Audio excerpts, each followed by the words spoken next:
Merhaba arkadaşlar, Papatya'nın Örgü Dünyası YouTube kanalıma hoş geldiniz. Bugün sizlerle beraber bu gördüğünüz şahane örgü modelini çalışacağız. Ben şöyle şal şeklinde ördüm. Püsküllerimi de taktım. Ama diyeceksiniz ki sadece şal mı örülür? Hayır.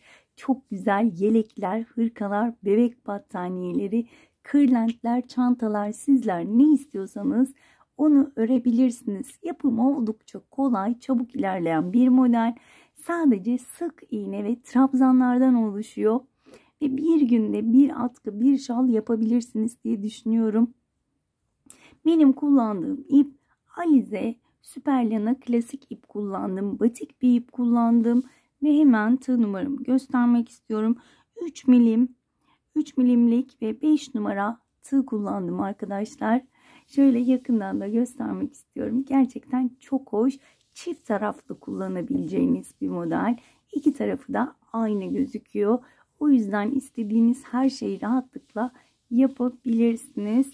Arkadaşlar hemen modelime geçmeden önce yine minik hatırlatmamı yapmak istiyorum. Hala kanalıma abone değilseniz kanalıma abone olup hemen yanındaki zili aktif hale getirirseniz bundan sonraki yükleyeceğim videolardan haberdar olabilirsiniz. Bana destek olmak amaçlıysa bu videoyu beğenip altına o güzel yorumlarınızı yazarsanız hem bana destek olmuş olursunuz hem de böyle güzel videoların birçok kişiye ulaşmasını sağlamış olursunuz diyorum. Ve hemen güzel modelimin yapımına geçiyorum. Evet arkadaşlar, yine Alize'nin Süperlana ipini kullanıyorum. Bu sefer düz renk bir ip kullanacağım. Ekranda daha rahat görünsün diye. Modelimize zincirle başlıyoruz. 16 ve katları şeklinde zincirimi çekiyorum. 1, 2, 3, 4, 5, 6, 7, 8, 9, 10, 11, 12, 13, 14, 15, 16. 16 ve katları şeklinde istediğimiz boya gelene kadar zincirimizi çekelim. Evet arkadaşlar, ben yeteri kadar zincirimi çektim. 16 zinciri çektiniz. 16 ve katları zincirini bitirdiniz. İstediğiniz boya geldiniz. Artı 4 zincir çekiyorum. 1, 2, 3 ve 4. En sonunda da 4 zincirimi çektikten sonra şu zincirimi şu şekilde çeviriyorum. Şöyle dibi değil de hemen önündeki, bakın. Şöyle hemen dibi değil de şöyle arkadan ilmek alıyorum ve bu sırayı sadece sık iğne olarak devam edeceğim. Yine sayarsak geri dönmek zorunda kalmayız. Eksik veya fazla zincir çekmişsek geri dönmek zorunda kalmamış oluruz. Yine bu şekilde 16 ve katları artı 4 tane sık iğnemiz olması lazım. Şöyle göstermek istiyorum. Bakın. Şöyle zincirimizin önü normalde bu şekilde batıyoruz. Ama ben şöyle çeviriyorum. Şu arkadaki biraz normal zincire batmaktan zor oluyor ama inanın çok düzgün bir geçiş yapmış oluyoruz bu şekilde. Şöyle arkaya batarak sık iğnelerimi yapmaya devam ediyorum sıra sonuna kadar. Evet arkadaşlar, ben şöyle sıramın sonuna gelmek üzereyim. Son bir tane zincirimi de sık iğne ile tamamlıyorum ve bu sıramı bu şekilde bitirmiş oluyorum. Şimdi hemen modelimi yapmaya başlayacağım. Bir zincir çektim. Modelimi çeviriyorum. Hemen dibine batıyorum. Şöyle dibine battım. Bir sık iğne. Bu benim ilk sık iğnem oluyor. İkinci ve üçüncü. 3 tane sık iğnemi yaptıktan sonra bir zincir çekiyorum. Başını doluyorum. Birinci değil, ikinci sık iğne tepesine batırıp ikili bir trabzan yapıyorum. Bir zincir çektim. Tığımın başını 2 kez doladım. Birinci değil, yani önümdeki değil. Hemen bir tane sık iğne atlayıp ikinciye batıp ikişer ikişer ilmek çekerek üçlü bir trabzan yaptım. Bir zincir çektim. Bu sefer tığımın başını 3 kez doluyorum. Birinci değil, ikinciye battım. Ve 2 ilmek çekerek dörtlü trabzan yapıyorum. 1, 2, 3 ve 4. İkili trabzan, üçlü trabzan, dörtlü trabzan. Bir zincir çektim. Başını yine 3 kez doluyorum. Ve yine bir tane atlayıp ikinci sık iğneye batıp dörtlü trabzan. 2 ilmek çekerek. Yani 2 tane dörtlü trabzan yaptık. Şimdi başını 2 kez dolayarak bir tane atladım. İkinciye battım. Üçlü trabzan. 1, 2, 3. Bir zincir çektim. Başını bir kez doladım. Bir tane sık iğne atlayıp ikinciye batıp ikili trabzan yapıyorum. Gördüğünüz gibi şöyle göstermek istiyorum. İkili trabzan, üçlü trabzan, 2 tane dörtlü trabzan, daha sonra aşağıya doğru inip üçlü trabzan, ikili trabzan. İlk modelimizi bu şekilde yapmış olduk. Bir zincir çektim. Bir tane sık iğne atlayıp ikinciye battım. Yan yana 3 tane sık iğne. 1,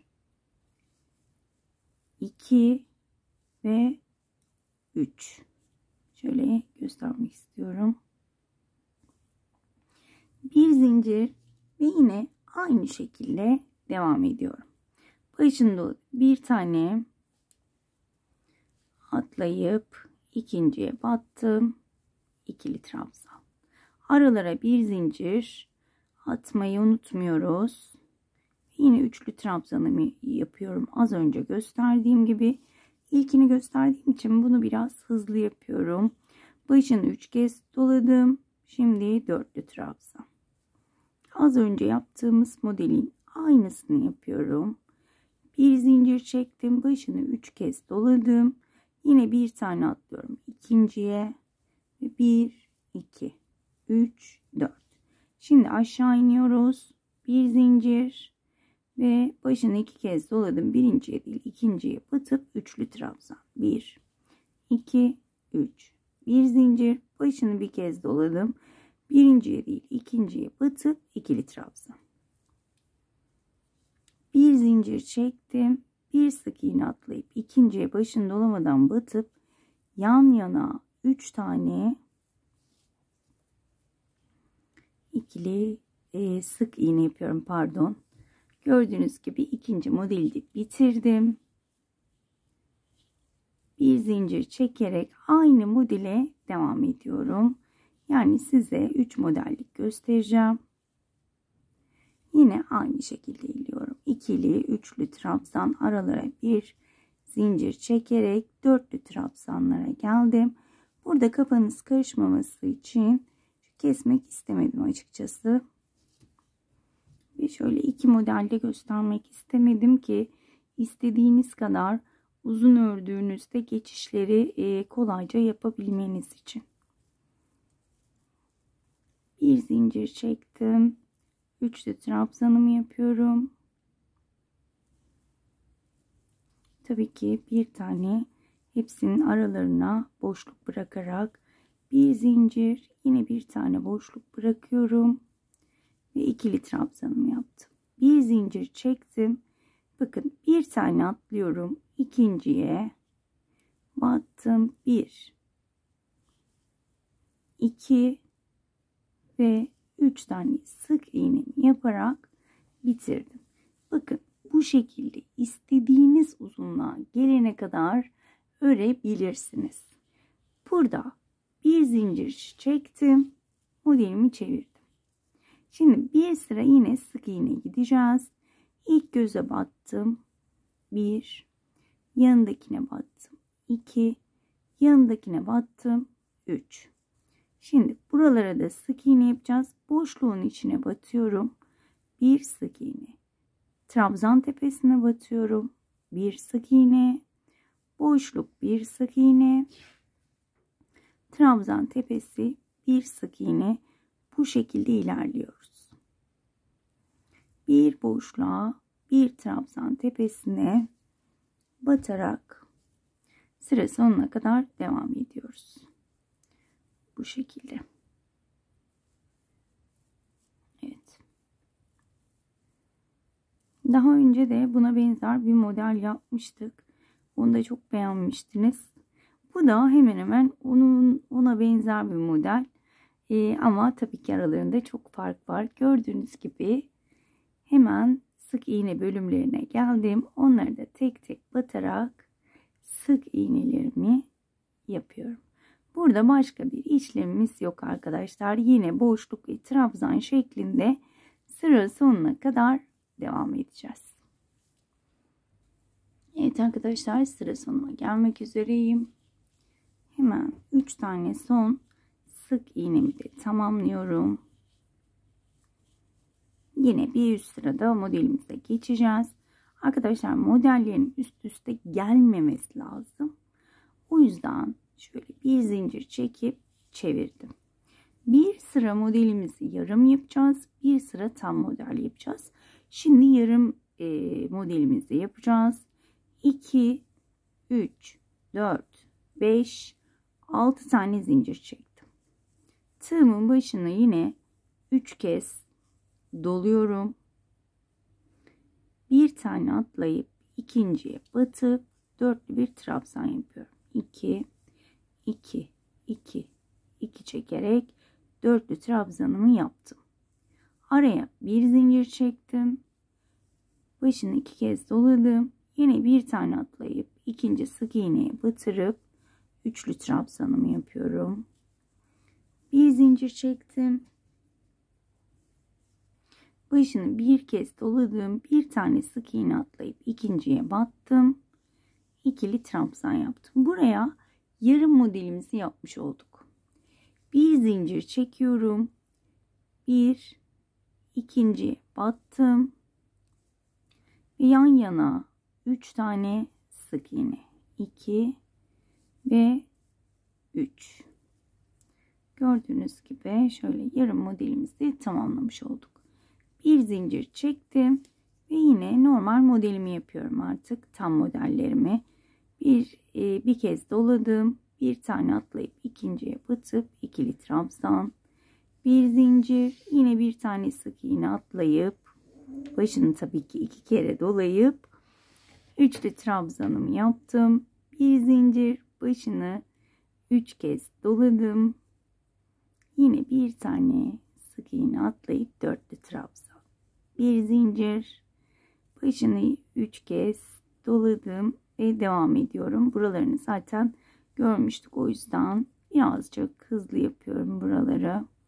Normal tam model yapıyoruz çünkü. Son ikili trabzanımı yaptım. Gördüğünüz gibi tam iki model arasına geliyor tam modelimiz. Gördüğünüz gibi bir zincir, 3 tane yan yana, yine bir tane sık iğne atlayıp 3 tane yan yana sık iğnemi yapıp yine modelime devam ediyorum. Bu şekilde sıra sonuna kadar devam edelim. Sonda yarım modeli tekrar göstereceğim. Evet arkadaşlar, ben ikinci modelimde yaptığım ikinci tam modelimi ve yarım modelimi yapmak için 3 tane sık iğnemi yaptım. Bir zincirimi çektim, başını doladım. Yine bir sık iğne atlayıp ilk ikili trabzanımı yapıyorum. Bir zincir, başını 2 kez doladım. Bir sık iğne atladım. İkinci sık iğneye üçlü trabzanımı yapıyorum. Bir zincir, başını 2 kez doladım. Yine bir tane atlayıp ikinci sık iğneye şöyle başını 3 kez tabii ki doluyoruz. Dörtlü trabzanımı yapıyorum. Bir zincir, başını 3 kez doladım tığımın ve son sık iğneye batırıyorum. Ve dörtlü trabzanımı yaparak bu sıramı da bu şekilde bitirmiş oluyorum. Şöyle göstermek istiyorum. Başı ve sonu aynı şekilde bitiyor. Şimdi bu sıramız yine sık iğne sırası. Bir zincir çevirdim. Hemen dibine batıyorum. Sık iğne. Boşluğa battım. sık iğne, bir boşluğa bir trabzan tepesine batarak yine bu sırayı da bu şekilde devam ediyorum. Eminim ki modeli hemen çıkardınız, anladınız, ama her zamanki gibi ben bir sırayı da göstermek istiyorum ki yeni öğrenen arkadaşlar yarım kalmasın. Bu şekilde devam ediyorum sıra sonuna kadar. Arkadaşlar sık iğne sıralarımız hep aynı şekilde, bir boşluk bir sık iğne, sık iğnelerin üzerine de birer tane. Bu sıramı bitirip hemen dönüyorum. Evet arkadaşlar, bu sıramı da bitirmek üzereyim. Yine bir trabzan tepesi, bir boşluk ve burada en son trabzanın tepesine de batırıyorum. Sık iğnem eksik olmaması için. Gördüğünüz gibi bu sıramı da bitirdik. Şimdi bu sık iğne sırasından sonra yine tam modelle başlayacağımız için bir zincir çektim, modelimi çevirdim, hemen dibine batırıyorum. Yani ilk sıranın aynısını yapıyorum. İkinci sık iğnem, üçüncü sık iğnem ve bir zincir ve aynı şekilde devam ediyorum arkadaşlar. Şöyle bu iki modelin arasına gelecek modelimiz. Başını doladım, bir tane atladım, ikinciye ikili trabzan, bir zincir, aynı şekilde ilerliyoruz. Şöyle tabii ki başını iki kez dolayarak üçlü trabzanımı yapıyorum. Bir zincir, başını 3 kez doladım. Hemen yan yana yine aralarına bir zincir çekerek dörtlü trabzanımı yapacağım. Bir zincir, ikinci dörtlü trabzanımı yapıyorum. Araya bir zincir çekmeyi ve bir sık iğne atlayıp ikinciye batmayı unutmuyoruz. Muhakkak aralarında bir tane boşluk olacak arkadaşlar. Başını 2 kez doladım. Üçlü trabzanımı yapıyorum. Bir zincir, başını doladım. İkili trabzanım, bir zincir ve yine bir boşluk atlayıp 3 tane sık iğnemi yapıyorum. Bu şekilde arkadaşlar, gördüğünüz gibi modelim ortaya çıktı. Yani bir tam model, bir yarım model ve bir tam model şeklinde ilerliyoruz. Ben hemen bu sırayı tamamlayıp dönüyorum. Evet arkadaşlar, yine sıramın sonuna geldim. Ve yine 3 tane sık iğne yaparak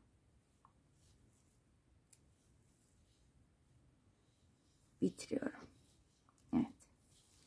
Bu şekilde devam ediyoruz arkadaşlar. Gördüğünüz gibi inanılmaz kolay ve çabuk ilerleyen bir model. Ben şöyle 3 tane modelle göstermek istedim ama dediğim gibi sizler istediğiniz uzunlukta 16 katları ve son olarak 4 zincir çekerek istediğiniz uzunluğa gelene kadar örebilirsiniz. Gördüğünüz gibi tek renkle de çok muhtazam ve çok güzel duruyor. Hemen diğer ördüğümü tekrar şöyle göstermek istiyorum. Gerçekten çok hoş ve çok güzel bir model. Evet arkadaşlar, bugünlük de bir videomuzun sonuna geldik. Umarım ayrıntılı bir şekilde anlatabilmişimdir. Umarım sizler için ayrıntılı bir video olmuştur. Bir dahaki videolarda görüşmek dileğiyle. Kendinize çok iyi bakın. Hoşça kalın.